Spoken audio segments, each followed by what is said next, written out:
If I come off just a wee bit irritated in this video, it's not for any particular life event. It's just because I am now a handful of prunes into the day and we've still not felt relief. Actually, what I'm gonna do right after this, which is why I'm not gonna put makeup on, I considered it, and I was also gonna do skincare and decided to not do that either, is because I'm going to actually move my body. I'm gonna exercise instead of just being this sloth on my couch that I tend to keep recycling back into ever since quarantine. Apparently, outside of just being snatched, exercising helps your mental health and helps you poop better. Hi.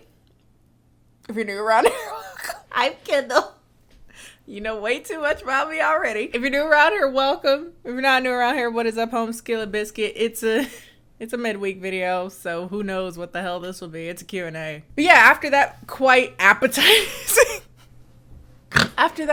appetizing intro, I guess we can slip very seamlessly into our HelloFresh sponsor. Oh my god. Why, hello there, loves. The day is finally upon us. There was a time in which I thought the words that this video is sponsored by HelloFresh would never slip through my lips, but alas, here we are. The day is finally upon us, everyone. For those of you that for some reason have never watched another video on the internet or just live under a rock or something, HelloFresh is America's #1 delivery meal kit service that allows you to eat delicious, healthy, balanced, fresh meals that come straight to your doorstep, pre-measured, pre-thought out, everything that you need to make a delicious meal, restaurant quality, right in the comfort of your own home. HelloFresh is incredibly flexible, so if you want to add extra meals, throw in extra protein, or add delicious meal complements, like for instance, their famous garlic bread, it's easy to do so. HelloFresh has donated over 4 million meals to charity in 2020 and is continuing to step up their food donations amid the coronavirus pandemic. For those of you that are unaware, I have quite the history with HelloFresh. I've joked for a long time that I use their service and I shan't mutter their name until they run me a check, and alas, the day has finally come. I guess I could give you some insight about like my experience, both as someone that's a creator and being sponsored by them, but also as a person who has used them like with my own money. I first started HelloFresh around last year. I was not much of a cook, and it got me in the kitchen. It got me feeling more confident in the kitchen too. It got me knowing what goes with what, where some citrus can be used, where some fresh herbs could be used, like how long to cook certain things. Loved it. I decided to stop it for a while, and then I was like, I'll try a different meal kit delivery service. Trash. Actual literal garbage. There was so much plastic and so much waste, and it was so unorganized, and it was just, the food was very meh. And I was like, man, I might have to take my ex back because, I mean, you took yours back. At least mine treat me well and feeds me. But it's amazing. I feel like I've become a better cook. I'm using ingredients that I would never think to use. They had me cooking barramundi. What the heck is barramundi? I'd never heard of it. It's delicious. New favorite fish. Love it. You can get boxes that are particular to your own dietary restrictions. So if you're a vegetarian, if you're a pescatarian, I did the pescatarian box. There's low calorie ones. There's ones that are specifically for those of you that are very crunched for time, where you can get a meal out in about 20 minutes. Even the other meals most times can be done in under 30 minutes. Before HelloFresh, I wasn't very much of a cook, so I made the same like 3 things. But with HelloFresh, they send you new and exciting recipes every week. If you choose, you can skip if you want to. You can get new innovative recipes that allows you to get out of recipe ruts without resorting to like eating out where you don't really know what's going in your food. And because it's pre-portioned ingredients, you don't have like random herbs going bad in your refrigerator like I always do. Fresh mint, fresh basil. I use it for one thing and then I'm like, what do I do with it now? And it just goes bad. And it's such a stress-free experience because they send you these very detailed and very like aesthetically pleasing cards that are like the recipe, which I keep, by the way. So if you would like to check them out, feel free to go to HelloFresh.com and use code Kennie14 for 14 free meals. Big thanks again to HelloFresh for sponsoring today's video, and let's get on to the debauchery. This is more of just like a general Q&A update. I haven't done a lot of like just talking videos in a while, and sometimes y'all like to just hear me talk about things. So here we go. I did see a few questions that were just generally, Kendall, how are you? Like, how actually are you? Which, first of all, I'd like to say thank you for caring. I appreciate that. I'm pretty good outside of the constipation.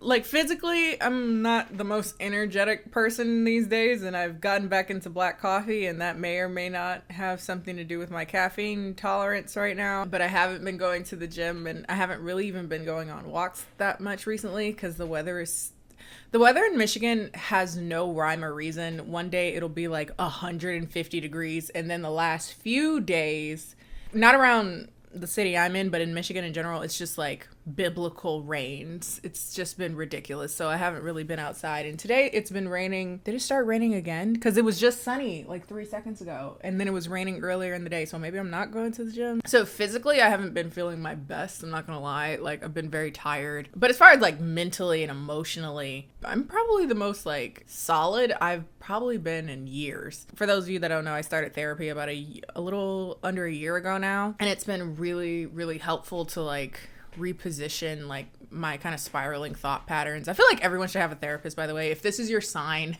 like I've been considering therapy, this is your sign, do it. If you can't like afford therapy, maybe a good place to start is like listening to therapy podcasts and stuff like that. I really like the Therapy for Black Girls podcast. It allowed me to like really sit there and reflect on certain like personality traits and patterns of thinking that are really destructive for me and stuff like that.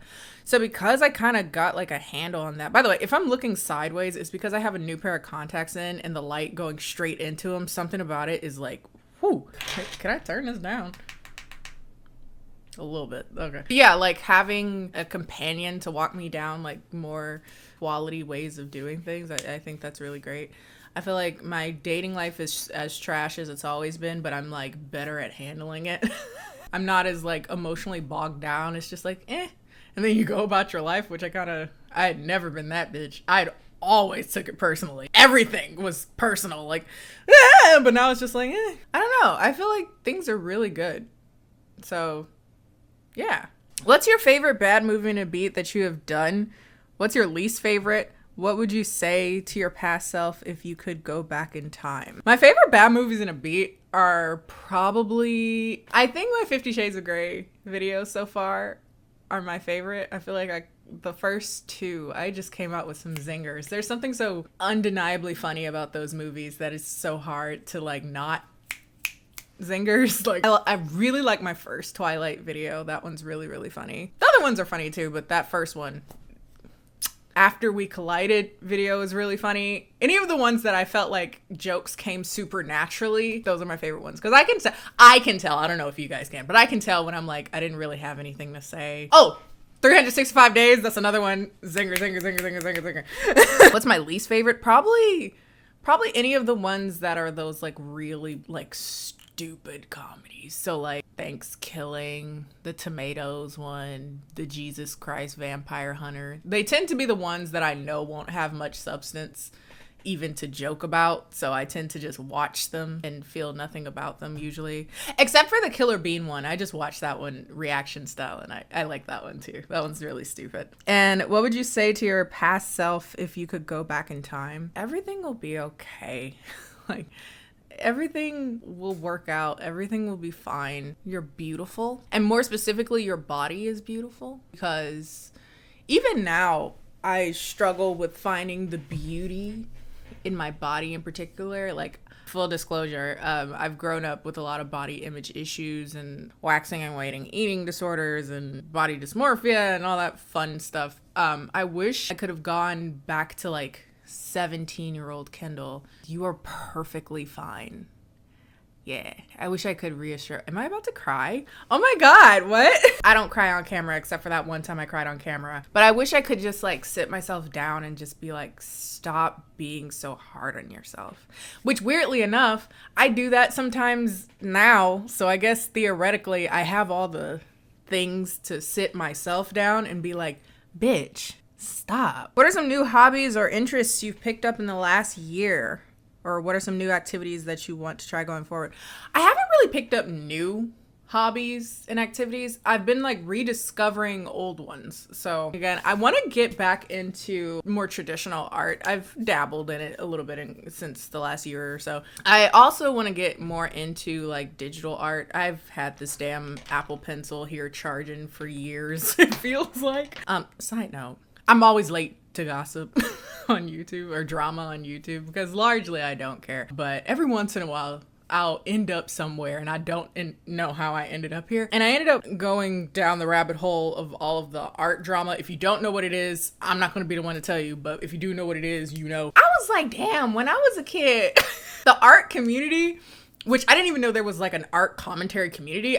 The only art community I remember when I was a kid on YouTube was like speed paintings and like mangaka people and how to draw an eye, and apparently there's a whole mess. And I just was watching videos right before I recorded this, and I was just like, man, damn, we can't just doodle, we can't just enjoy art for the love of it, we gotta just damn.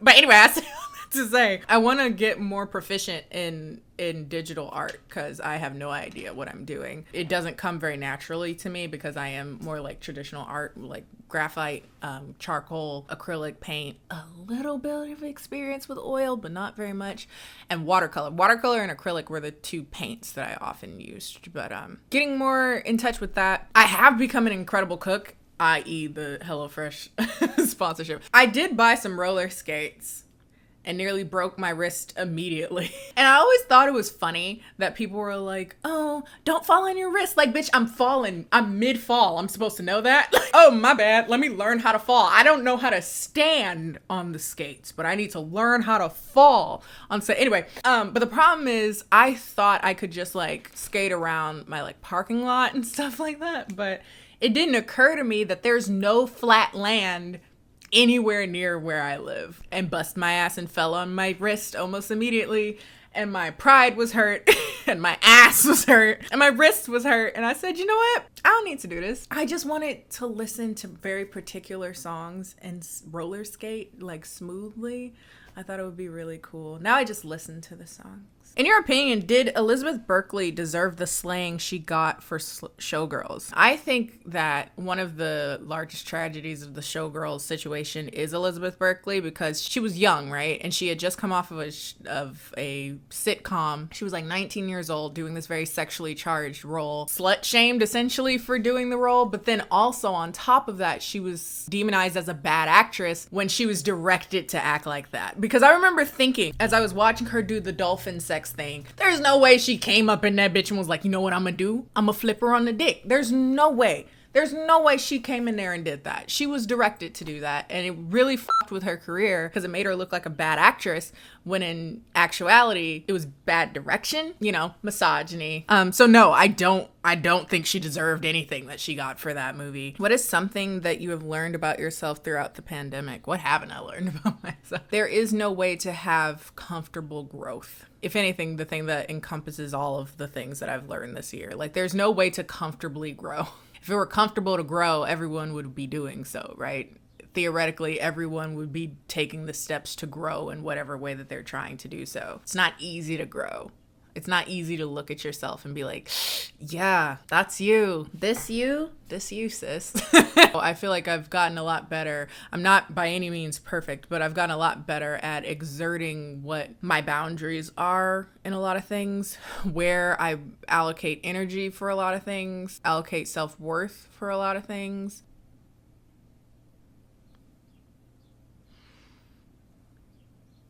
And prunes might work. I'm good.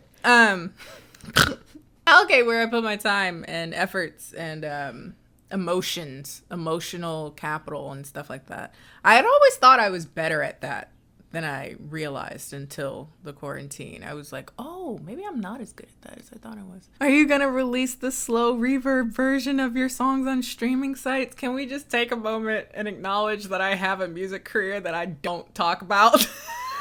Somebody told me a few weeks ago, and to this day, it's one of the funniest comments I've ever gotten in my life. Somebody on Twitter was like, Kendall promotes her music like a drug dealer, like a nervous drug dealer. And when I tell you that was the funniest shit, because it's so true. It's like, hey, like if you want, you know, I got a little bop right here. Well, to answer your question, would I ever release slow reverb versions of my songs on streaming platforms? Probably not. It's the same song, you just slowed it down. I mean, people are really cool and they've put like slow reverb versions of my songs on YouTube and they're so every song sounds better when you slow it down. I actually saw quite a few questions about like music in here, which makes me incredibly shy and insecure. I think it's because partially I am conditioned as a YouTuber to feel like most people would think my music is bad. Because a lot of YouTube music is bad. I don't watch nor listen to a lot of very large YouTubers. I never really have. I just never found their content particularly interesting to me a lot of times. There's a few that I watch that are larger, but for the most part, like the very mainstream ones that have these like very poppy careers, generally speaking, I don't watch them, so I don't partake in their music. But when I've ever, against my will, heard the music, it's always so bad. It's so bad. And so there is a insecurity in me that feels like, oh, well, if I talk about my music, no one's gonna care because I'm an influencer. But I'm also black, so that gives me a lot more credibility and more probability of making a bop than like Gabby Hanna. Sorry, I don't know that girl. Watch, you know, she be having fits all over the place, so let me say nothing. Hey, Gabby. Chill out, Gabby. But who am I to judge? I don't have no videos. I don't have choreography. So, like, let me say nothing about that. What was your question? But no, I would No, I have no plans on putting, I was gonna do a video where I just listen to, like, the slow versions of my songs because they're so much better. And I do remember asking Twitter, like, would you guys want to hear that? And everybody said, yeah. I just never got around to it. Watch I get copyright struck by my own music.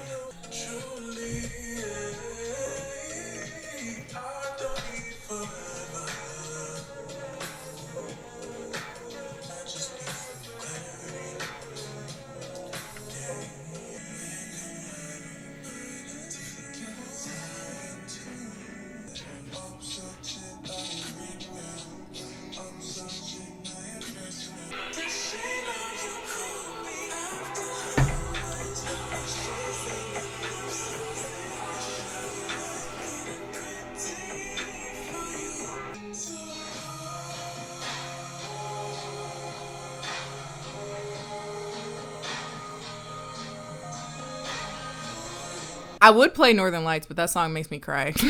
Of all my songs, the one that I don't listen to is the most popular one because it makes me cry.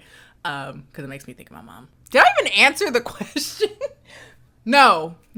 But if you want to listen to my music slowed down, reverbed, or whatever, a few people have uploaded several of my songs in that way. But if you would like to listen to my music as it comes out of my body, Spotify, Apple Music, and all the other places that you stream. Look at me. I told you guys, I'm getting better at promoting.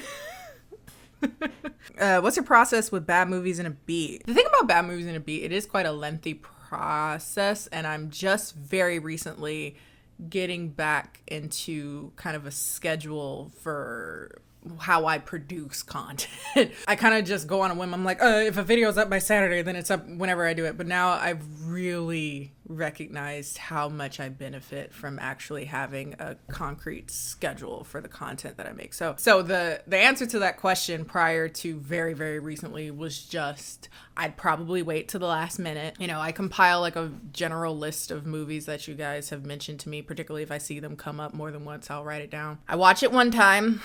Try not to get too distracted. A lot of times what will happen is I'm like cooking or doing something and I like half pay attention, to be honest with you. And then I'll watch it again and actually focus on it. And usually during that viewing, it's usually like 2 or 3 viewings by the end of it. But that second or third viewing, sit down and just write a bunch of notes on a stream of consciousness, like events that happen, any jokes that naturally come to me very quickly, any observations, stuff like that. And then I take those notes into my office, which I am recording in right now. I sit down, makeup.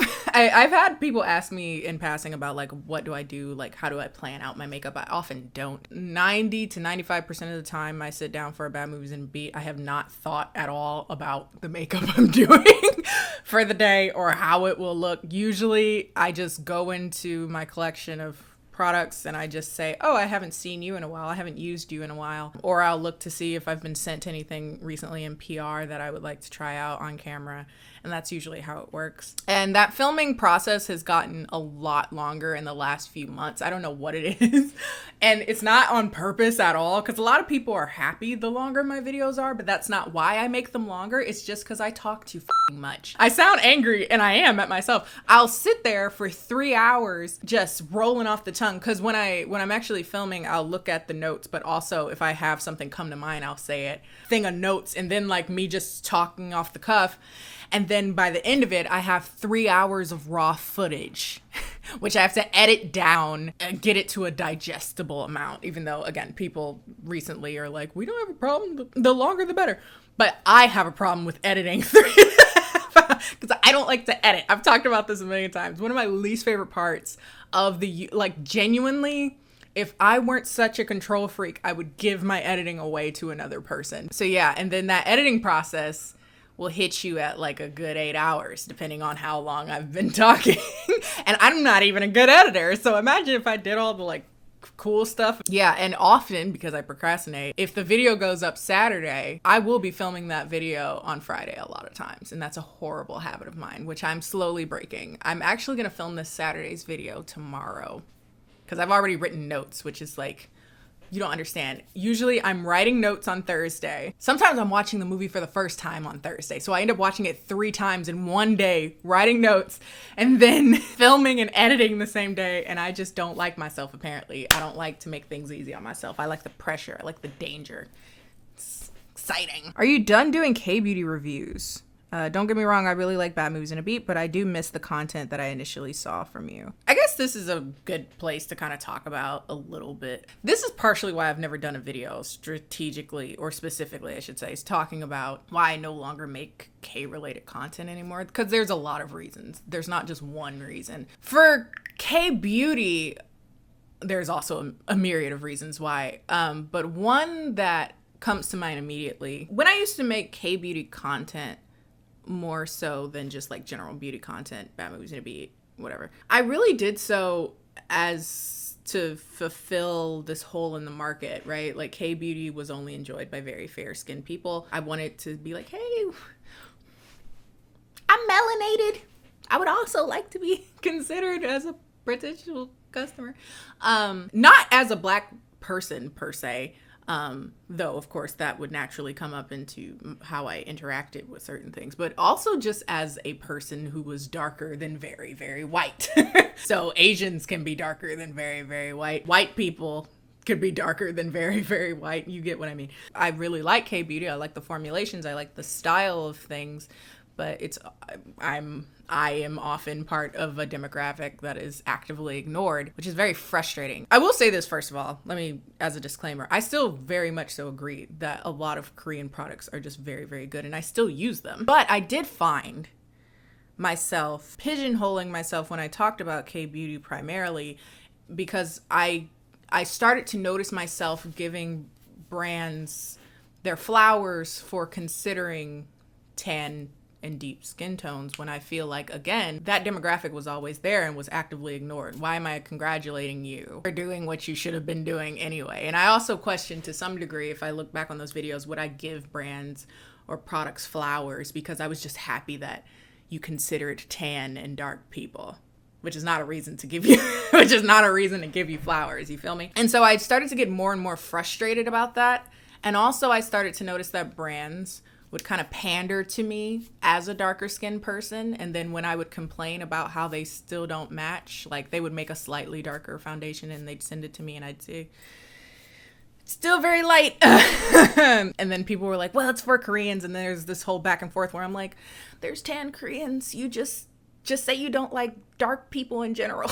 Say you don't like tan people or dark people. Just say that. Anyway, I say all that to say, there are still K-beauty products that I do very much so like, and if you guys would like me to do like a dedicated video on some products that I've been liking recently, I think I was gonna do like a general favorites video very soon, because I realized I haven't really talked specifically about makeup in a while. I do remember I saw someone ask me like, do you miss doing that type of content as far as like beauty reviews? Nothing's stopping me from making it. If I want to make it, I will. Like I haven't limited myself from making that content. I'll do it when I get around to it. With that being said, if you guys would like a favorites soon, I do have some products that I've been really enjoying recently, some of which are K-beauty. So with that said, I don't see myself doing K-beauty reviews very often, like specifically. Obviously, I feel like I've transitioned out of doing a lot of just very specifically K-beauty related content for, again, a whole host of reasons, both as like a creator and as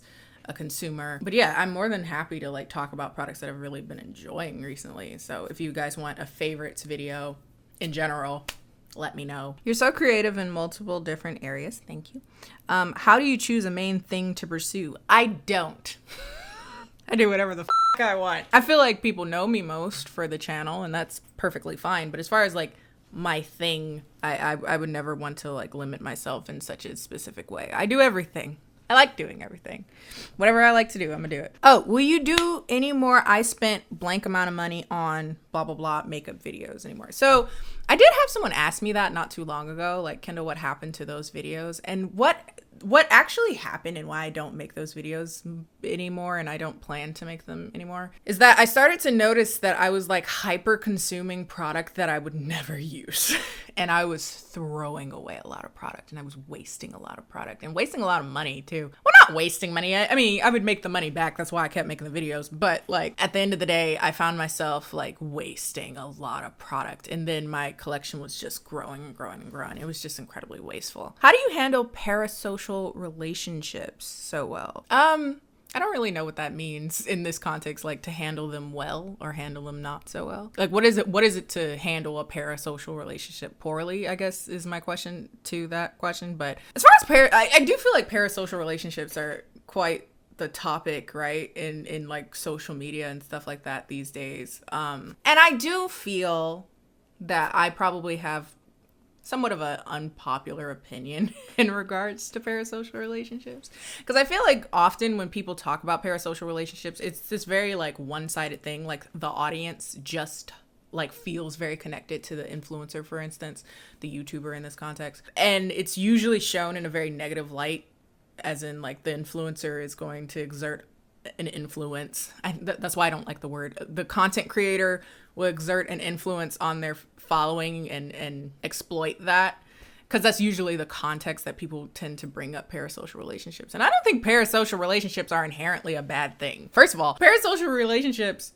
aren't always in that way in one way or another. I feel like they're quite symbiotic, right? An influencer also feels a relationship to their viewership, or I feel like in a healthy sense should to some degree. I feel like the moment that either party isn't seen as like a human being, that's where everything goes to Like, I feel like when influencers don't see the people that engage with their content as human beings who are affected by the things that they do and say to some degree, they do and say whatever, right? They're just money. They're just numbers. I've always found that quite troubling when I hear influencers kind of talk like that about, and I understand why, by the way. I understand being completely disengaged to some degree to your viewership because some people are really mean and nasty and some comment sections are really toxic. I definitely understand that, but I also have a concern for that. Like when you kind of mentally disengage from a viewership, you don't keep their well-being at the forefront of your mind. And then in the opposite direction, when a community puts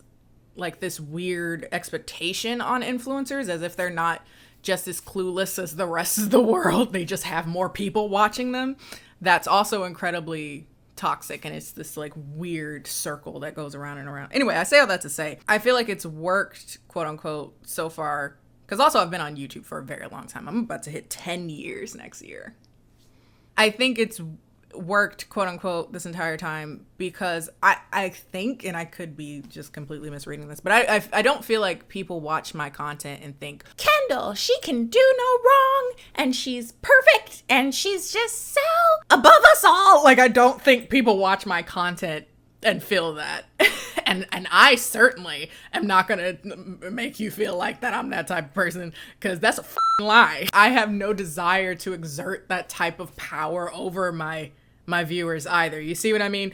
I think that's really important. I have no desire to be put on a pedestal, nor do I think my viewers want to put me there. And I could be, you know, speaking out my ass, I don't know. But I never got that vibe from my viewers, and I think that's why it's such a comfortable place usually. I don't know if that's my doing or my viewership's doing, or in some way, again, this kind of symbiotic, is that even the right use of that word? Hey Siri. Involving interaction between two different organisms living in close physical association. There you go. So I did use that right. Is it because I said, hey, this is a chill place, or the community said this is a chill place, or somewhere in this like in between? But it's chill place, and I think it's good. All right, I think this is gonna be my last one. In the years to come, do you see yourself becoming super famous like Lily Singh, or do you think that super fame isn't your cup of tea? No. I have no desire for anything that you would consider like a traditional fame. Which has also been something that I've been kind of going back and forth with in regards to like music and how serious I want to take it, in the sense that when you take music seriously and people really like it, you tend to become this very traditional fame, and I have no desire for that at all. I just want to make my little boop bop beep boop, my little oons oons, and continue to make bad movies and a beat, for instance. I don't want to go on tour. I don't want a contract and you make me make music. Again, I make music a month out of the year. You want me to do stuff? I've never understood the appeal of fame in the traditional sense, you know, this like larger than life. That sounds awful. Because at the core, fame is when you can actively and culturally separate the humanity of a person and turn them into business. They're no longer a human being anymore. They are a brand. They are an idol. And again, kind of going back to the other thing that I was talking about before, they're then put upon a pedestal in a way that is of no interest to me. I have no desire to be stripped of my humanity. A talking point as opposed to like a human being with thoughts, emotions, flaws, you know, all those things. I have no interest in that. What I do have interest in, making art. And a lot of times, to have the resources that you need to make art, you need to relinquish to some degree that humanity, in the sense that people aren't like hiring the best directors and for people that want to be seen as humans entirely. Yeah, so fame is of no interest to me. What is of interest, acquiring resources, acquiring money to create certain forms of art. Growing up in the early 2000s and seeing people like stalk Britney and stalk Michael Jackson and J-Lo, all these celebrities, and you know, they on a beach naked, and here they're in the tabloids. Look at so-and-so's titty. Like, that sound terrible. I just want to be a person that makes music, who makes content, who makes funny videos, and who acquires a bag in the making in order to make more content, make more music, perhaps make more videos. So anyway, that was a very long video. Much longer than it should have been. I've been talking for a very long time. I hope you guys liked it. I hope you had fun. I hope I answered your question if you had one. If you like this video, feel free to like this video. Follow me on all my social media, Instagram, Twitter, other places that you'd be surprised I am, all of which are KennieJD. And I will see you guys next time.